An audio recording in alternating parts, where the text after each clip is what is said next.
A Pair of Schoolgirls by Angela Brazil. Chapter 8. A Short Cut. When Dorothy left Lindenley, she had exactly 3 minutes in which to catch her train. Her long legs raced down the drive and along the road to the station. Panting and out of breath, she rushed up the incline to the little gate. The train had come in. She could see the smoke from the engine. It generally only waited for about a minute, but there was still time to get in, if she were extremely quick. "Ticket, please," said the collector at the gate. "Contract," cried Dorothy, trying to rush past, but the man put out his arm to bar the way. "Show tea, please, I must see all contracts," he said curtly. Chafing at the delay, Dorothy felt in her pocket. Then to her dismay she remembered that she had left her contract at home. The officials at Hereford and Coalminster knew her so well by sight that when once they had seen her season ticket on the first day of the term, they never asked to look at it again, but simply let her pass unchallenged. As she was not required to produce it daily, she had grown careless, and often forgot to take it with her. The collector at Letchworth had not seen her before, and of course could not tell that she possessed a season ticket at all. "I've left it at home, but it's a contract between Hereford and Coalminster. You'll find it's quite right. Please let me through. I must catch this train," she urged. "Can't let anyone pass without a ticket," answered the man. "If you haven't your contract you must book an ordinary fare. Booking office is round that corner." Dorothy stamped with impatience. "I haven't any money with me, and there isn't time either. Let me pass, quick. The train's going." In reply, the man shut the gate and locked it. "Can't let anybody onto the platform when the train's in motion. You'll have to wait till the 8 o'clock now," he observed, with aggravating calm. On the outside of the railing, Dorothy almost wept with rage. To see the train steaming out of the station without her was too exasperating. There would have been quite time to catch it if the collector had not been so full of red tape notions. She felt angrier than she could express, especially at the cool way in which the man had told her to wait till 8 o'clock. 8 o'clock! It was impossible. Why, Aunt Barbara would think she was lost or stolen. She was late enough as it was, and other 2 hours would be dreadful. Then, again, there was the question of her ticket. The official evidently would not accept her word for the contract if she could not produce the actual piece of pasteboard, and she had no money to book with. Should she run back to Lindenley and ask Alison to lend her the fare? No, Mrs. Clark might have returned by now, and it would make such a fuss. Dorothy always hated to ask favor, or put herself in a false position.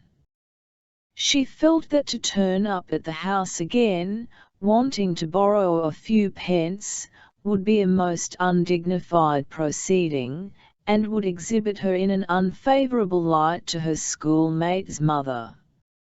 "I'd rather walk home than do that," she said to herself. The idea was a good one. Why should she not walk home? It was only about 4 miles, and she would arrive at Hereford much sooner than if she waited for the train. To be sure, it was growing very dusk, but she was not in the least afraid. "I'm perfectly capable of taking care of myself," she thought. "If I met a tramp and he attacked me, I'd bore him with my umbrella. But I've nothing on me worth stealing. My brooch is only an 18-penny one, and I don't possess a watch." Dorothy generally made up her mind quickly, so without further delay she walked down the station incline and turned on to the high road that led to Hereford. She had soon passed through the straggling village of Letchworth, where lights were already beginning to appear in cottage windows, and labourers were returning home from work. As she passed the last little stone-roofed dwelling she looked back almost regretfully, for it seemed like leaving civilization behind her. In front the road stretched straight and white between high hedges, without ever a friendly chimney to show that human beings were near. Dorothy suddenly remembered all the tales that Martha had told her, in her childhood, of children who were stolen by gypsies and carried away in caravans to sell brooms or dance in a travelling circus. She knew that Martha had rubbed in the moral so as to deter her from straying out of the gate of Holly Cottage when she was left to play alone in the garden, and that the stories were probably made up for the occasion. Dorothy at 14 did not mean to be frightened, as if she were 7, but, all the same, the old creepy horror which she used to feel came back and haunted her. The road was so very lonely, and it was growing dark so fast. Suppose a gypsy caravan appeared round the next corner, and a dark, hawk-visaged woman were to demand her hat and jacket. What would she do? The supposition made her shiver. She walked on steadily all the same, her footsteps sounding loud in her ears. Then she stopped, for in front of her she heard the unmistakable creak of a cart. Was it a band of gypsies or travelling peddlers? At school, in daylight, she would have mocked at herself for having any fears at all, but now she found her heart was beating and throbbing in the most absurd and uncomfortable fashion. "I'm in a horrid scare," she thought. "I daren't meet whatever's coming, and that's the fact. I'm going to hide till it's past." There was a gate not very far away. She managed to open it, and crept into a field, concealing herself well behind the hedge. The creaking came nearer and nearer. Through a hole Dorothy could see down into the roadway. By a curious coincidence, it was a caravan that was passing slowly in the direction of Letchworth. The outside was hung with baskets, and there was a little black chimney that poured out a cloud of smoke. Two thin, tired horses paced wearily along, urged by an occasional prod with a stick from a rough-looking boy. A swinging lantern under the body of the vehicle revealed a couple of dogs, and in the rear slouched 3 men and a slipshod, untidy woman, who twisted up her straggling hair as she went. Hidden behind the hedge, Dorothy watched them go by. "I'm most thankful I came up here and didn't meet them," she thought. "They look a disreputable set. I believe they'd have stolen anything they could lay hands on if they'd realized I was alone. I expect I've had quite an escape. I wonder if that's the whole of the tribe, or if there are any more caravans.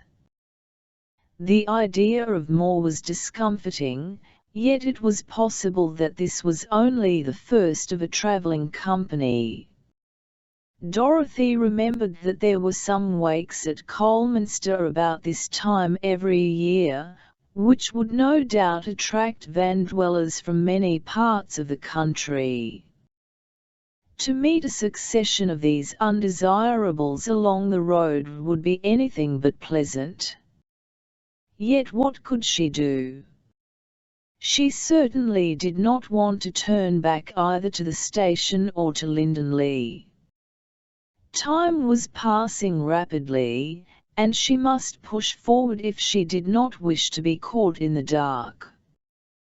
Then she remembered that Martha had once spoken of a short cut between Hereford and Letchworth. Martha walked over occasionally on Sunday afternoons to see a cousin who lived in Letchworth village, and she had given a minute description of the route. Dorothy recollected quite well that, starting from Hereford, the maid had crossed some fields, gone through a wood, and come out by a path that led through a small, disused quarry onto the high road. She had said it cut off a long corner, and saved almost a mile. If I can only find the quarry, thought Dorothy, I'll try that short cut. I don't suppose I can go wrong if I follow the path through the wood. I shall be glad to get off the road, at any rate. The caravan had passed out of sight, so she came down from her hiding place and hurried on in search of the quarry. She had not walked very far before she found it, a craggy little ravine, with heather growing over the rocks, and heaps of stones and shale lying about. This must surely be the place, so she turned at once off the high road into it. There was not a soul about.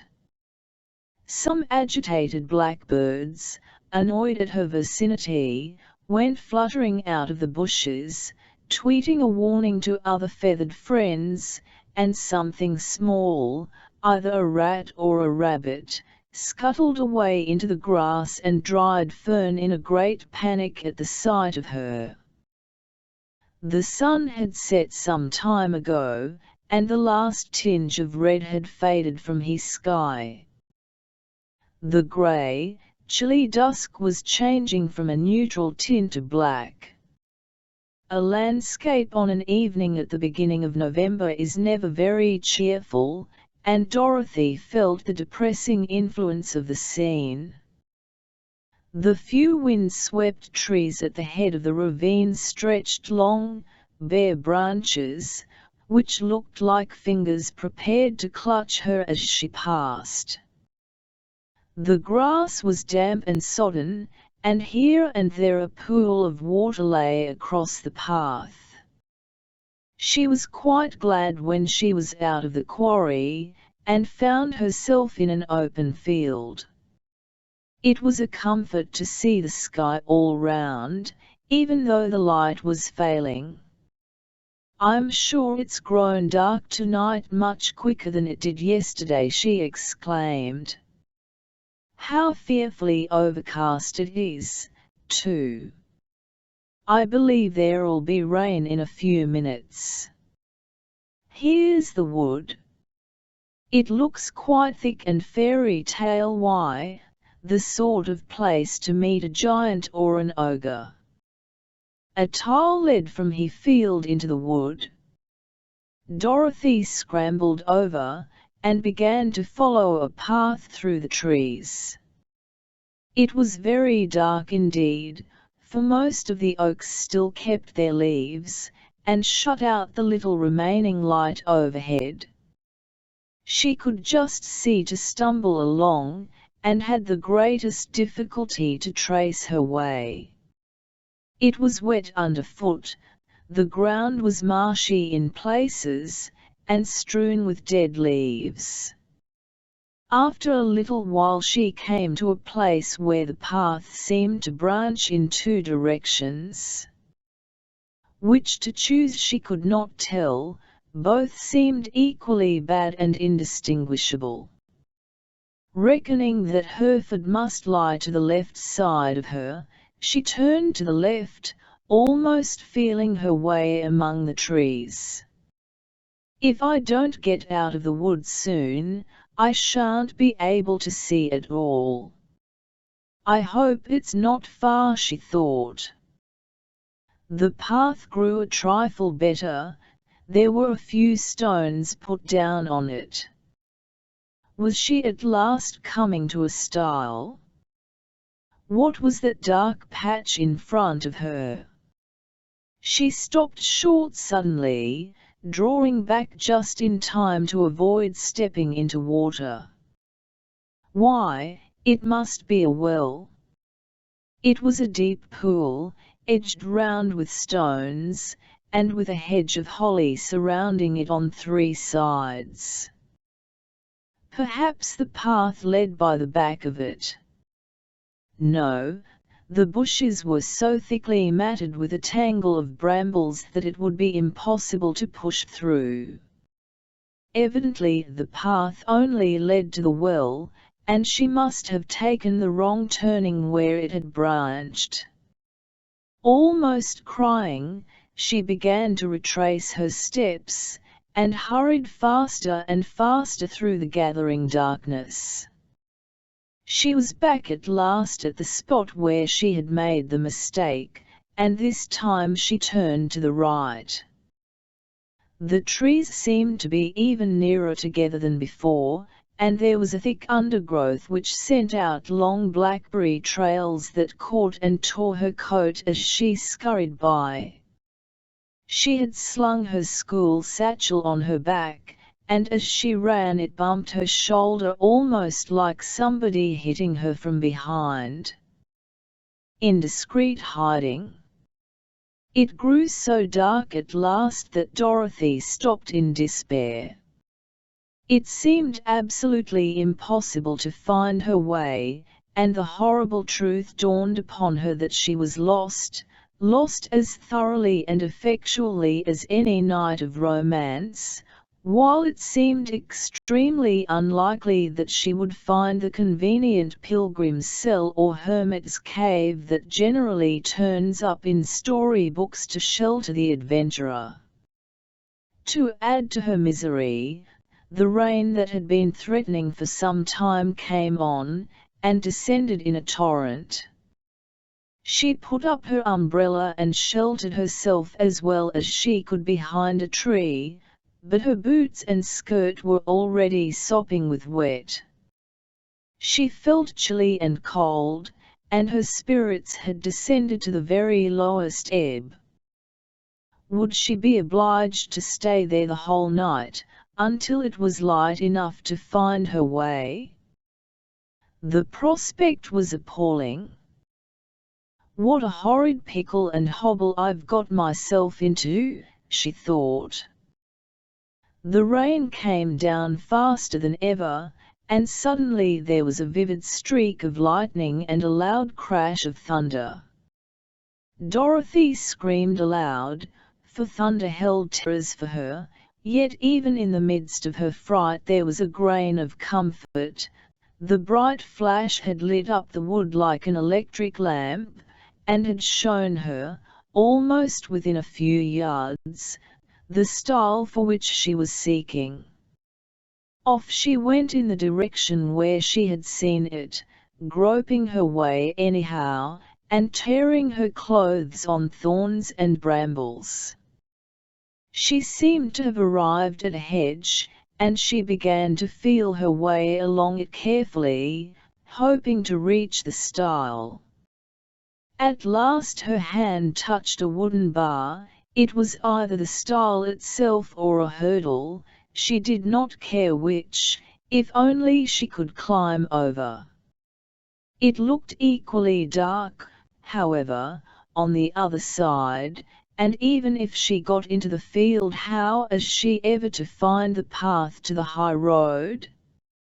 At this juncture she saw a small, rather flickering light moving through the gloom a little distance off. It must be a lantern, she thought, and whether the bearer were poacher, gypsy, or thief, she would summon him or help her out of her difficulty. She gave a lusty shriek, and went on calling at the top of her voice.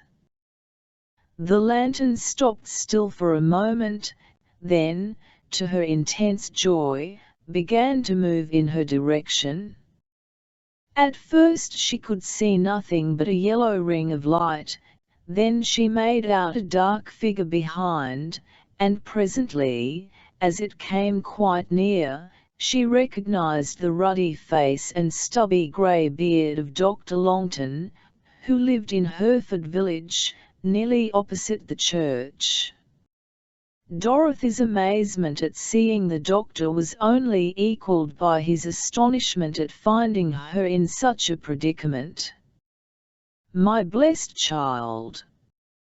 What are you doing here?" he exclaimed. "Oh, Dr. Longton, I'm so thankful it's you. I was sure you were a tramp, or a poacher, or somebody dreadful," cried Dorothy hysterically.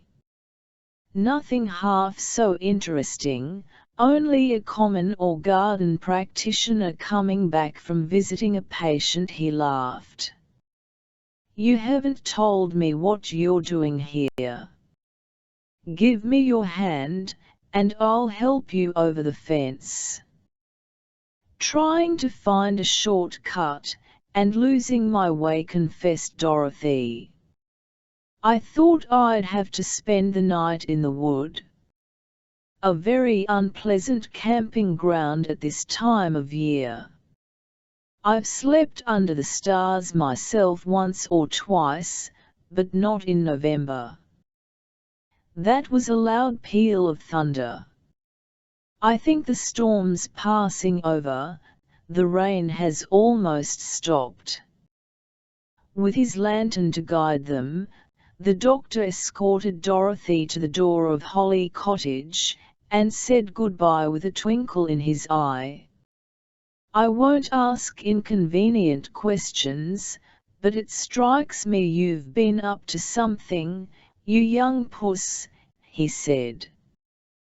"Take my advice, and stick to the 4.30 train in future. If your aunt scolds you, tell her I say you deserve it." Aunt Barbara did not scold, she was too relieved at her bairn's safe return to do anything except welcome and cosset the prodigal, but the look in her sweet eyes hurt Dorothy more than any reprimand. "I didn't know she cared so much as that," thought the girl. "I won't stop away another time, not for 1,000 invitations. It isn't the horrid walk, and getting lost, and the darkness, and spoiling one's clothes I mind, it's, well, oh, Dorothy Greenfield, you're a nasty, thoughtless, selfish wretch to make Aunt Barbara look so, and if you do such a thing again I shan't be friends with you any more, so there."